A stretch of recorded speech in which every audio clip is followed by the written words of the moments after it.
দুনিয়ার প্রয়োজন শেষ হয় না বন্ধু। এই বিদেশ প্রবাসী, আহা কি পরিমাণ মায়া লাগে। 12 ঘন্টা ডিউটি করে আবার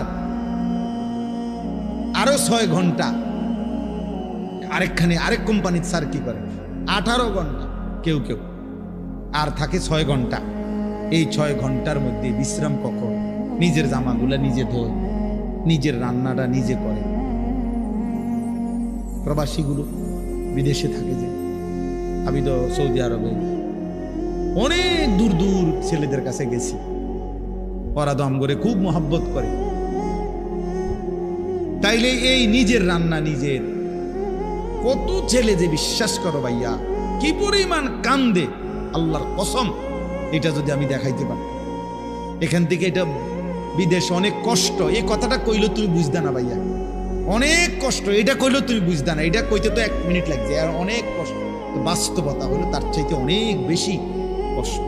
এই প্রখর রৌদ্রে, এই তীব্র রৌদ্রে, বিশেষ করে 12 ঘন্টা ডিউটি করে আসার পরে যখন একটা ছেলে বা একটা যুবক, তার একজন আপনজন কেউ নাই, আইসা নিজের 1 গ্লাস পানিটাও নিজে নিতে হয়, তো মনটারে হাহাকার লাগে যে আর কেউ তো নাই। অথচ 28 বছর বিদেশ করতেছে। এক ছেলে দেখা হইলো লাস্টের দিকে, ওই আমার দেখে জড়াই ধরে কাঁদতেছে। আমি বললাম, বাবা তুমি আজ কতদিন হয়েছে আইসো? কয় যে হুজুর 3 বছর। এই শেষ আমার যে ছেলেটা খেজুর আইনা দিছে মদিনায়, ও ছেলেটা আমার বলতেছে হুজুর আজ 3 বছর হয়েছে বাড়ির থেকে আসছি, একবারও যাই নাই। আমি যাইবা কখন? কয় হুজুর একটা আইডিয়া করছি যে যে ঋণগুলো করছি আরো 3 বছর যদি বিদেশ করি তাহলে ঋণগুলো শেষ হইবে, তো আশা আছে হুজুর এরপরে যাব। এই কদ্দুর অল্প বয়সী ছেলে। হ্যাঁ ভাইয়া, এই জন্য সে যাইয়া হয়তো অনেক দুঃখের কথা বলে না বাড়িতে, যে মা কানবো, বাপে কানবে, বা বউ বাচ্চারা কানবো। এই জন্য অনেকে অনেক নিজের দুঃখের কথা বলে না, কষ্টের কথা নিজেই হজম করে পড়ে থাকে। কিন্তু তীব্র কষ্ট করে বুকটা মাটিক লাইগা যায়, এরপরে 2টা টাকা জমাইয়া এরপরে বাড়িতে টাকা পাঠায়, না খাইয়া না দেয়। এই কখনো একটা দোকান থেকে একটা বার্গার, কখনো একটা 1 টুকরা মুরগি, একটা কিছু খাইয়া শুইয়া লায়। ক্লান্তিতে আর ভাল লাগে না যে কিটা রাখবো, শরীরে আর কুলাইতেছে না, এতক্ষণ ডিউটি করে আইসে। আমি যেমন এই সারাদিন বয়ান করে রাত্রে 3টা 3:30টায় বাসায় যাই, ফজরের নামাজের পরে আমারে যদি কেউ একটা মানে এই টিস্যু বক্সটা যদি এনতিকে অনে নিয়ে যেত, কয় আমার মাথা আসমান ভাঙ যাবে, মানে আমার আর কিচ্ছু শরীরে কুলায় না তখন। কথার কথা, তাহলে আমি আমার অভিজ্ঞতা থেকে বললাম। তো ওই ছেলেটাও তো এরকম 12টা ঘন্টা ডিউটি করে আইসা সে যখন তার রুমে আসে, তার শরীরে আর 1 বিন্দু এনার্জি থাকে না। এই জন্য দোস্ত আমার, বন্ধু আমার, স্বার্থপর বড় দুনিয়া, যে দুনিয়া কষ্টই করা যায় কিন্তু চাহিদা পূরণ হয় না। চাহিদা পূরণ। অসংখ্য যুবক আমারে বলছে প্রবাসী, হুজুর এই 12 বছরে কোনোদিনও হুজুর পরিবারকে শেষ পর্যন্ত চূড়ান্ত খুশি করতে পারিনি।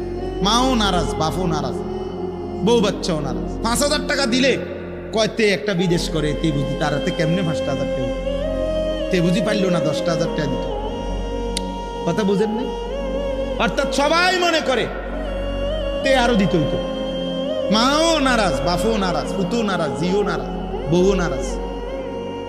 এই হলো প্রবাসীর জীবন।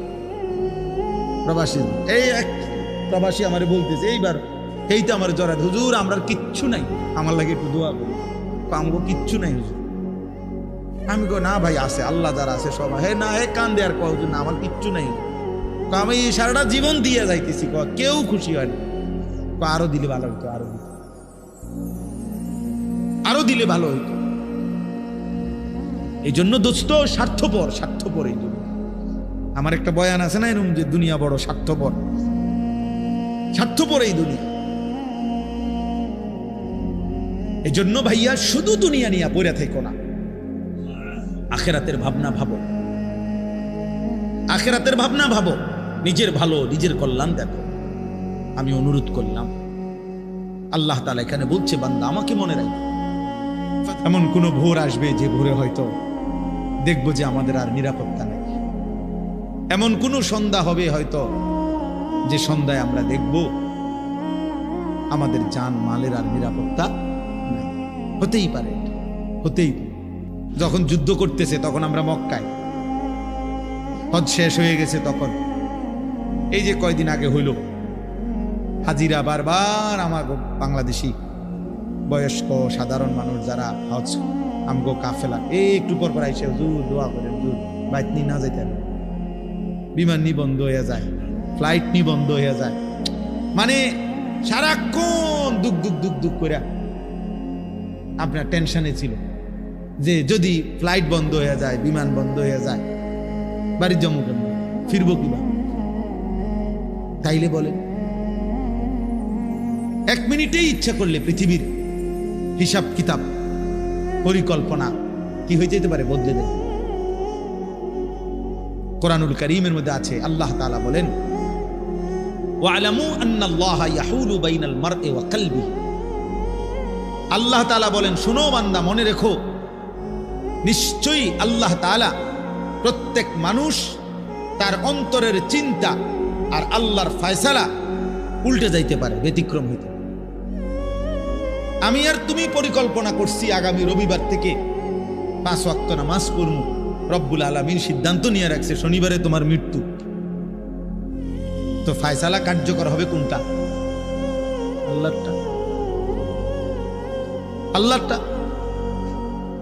অর্থাৎ বুঝাইতে চাইলাম, আল্লাহ এটা বলতে চাইছে, বান্দা তোমার ইচ্ছা, তোমার পরিকল্পনা আর আমি আল্লাহর সিদ্ধান্ত ইয়াহুলু বিপরীত হইতে পারে, আর বিপরীত হইলে কার্যকর হবে কারটা? কথা বলে না, আল্লাহরটা কার্যকর, আল্লাহর ফয়সালা কার্যকর। আল্লাহু গালিবুন আলা আমরিহি, আল্লাহ তাআলা বলেন আল্লাহই তার সিদ্ধান্তে বিজয়ী, আল্লাহর ফয়সালায় আল্লাহই বিজয়ী। ওয়ালাকিন্না আকসারান নাসি লা ইয়ালামুন, কিন্তু অধিকাংশ মানুষ এটা বুঝতে চায় না, বুঝতে চায় না। আমার আপনার প্রত্যেকের ব্যাপারে আল্লাহর ফয়সালাই কার্যকর। আমাদের পরিচিত একজন বন্ধু চিটাগাঙ্গের হাজি এবার হজে গেছে, তো ওনার সাথে আরেকজন বয়স্ক হাজি, ওনার কাফেলায় সিরাজগঞ্জ বাড়ি। তো হজের পরে নিয়ম হলো একটা বিদায়ী তাওয়াফ করতে হয়, অর্থাৎ হজ শেষ হয়েছে, আল্লাহর ঘরের চারদিকে 7 বার চক্কর দিলে একটা তাওয়াফ হয়, একটা বিদায়ী তাওয়াফ করতে হয়, এটা ওয়াজিব হজের মধ্যে। এটা বুজুর্গানি দিন উলামায়ে কেরাম বলেন যে যে সময় যাবে গা হজে থেকে এলাকাত ফিরে যাইব মক্কার থেকে, তার একদিন আগে বা 2 দিন আগে লাস্টের দিকে করলে ভালো, শুরু দিয়েও করা যায় হজের পর পর। তো ওই আমাদের এই বন্ধু, ওনার সাথে এই বয়স্ক হাজি মুরব্বী, তো ওনার মুআল্লিম ওনাদের বলছে, আর আপনারা আরো একটা তারিখ বলছে যে আরো 3 দিন পর বা 4 দিন পর আপনারা অমুক দিন আমরা একসাথে বিদায়ী তাওয়াফ করব। এই চাচা মুরব্বী, সিরাজগঞ্জ বাড়ি চাচাটা, উনি যেদিন রাত্রে বলছে ওই দিন পরের দিন সকালবেলা ফজরের নামাজের পর সকালবেলা উনি একা একা আল্লাহর ঘরে গিয়া নিজে নিজে বিদায়ী তাওয়াফটা করছে এবং বলে গেছে সাথীদেরকে যে আমি আপনাদের লগে এই পর্যন্ত করতাম না, আমার ভাল লাগতেছে না, আমি আজকেই করে নেব আমার। এই কথা বলে নিজে নিজে বিদায়ী তাওয়াফ করে এইবার আসছে রুমের দিকে, হোটেলের কাছাকাছি, মানে হোটেল দেখা যায়, এই সময় ঘুরাইয়া পড়ছে রাস্তা, স্ট্রোক করছে, কিছুক্ষণের মধ্যে মারা গেছে। তাহলে তার দিলে খবর হয়ে গেছে যে আগামী 3 দিন পরে সে থাকবে না। তো আল্লাহ দয়া করে তারে তার হজ পূর্ণ করাই দিচ্ছে, এ তো মালিকের ইহসান।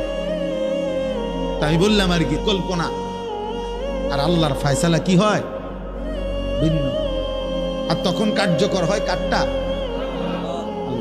প্রিয় ছেলেরা, বাবারা, সবাই রে বলি, আমরা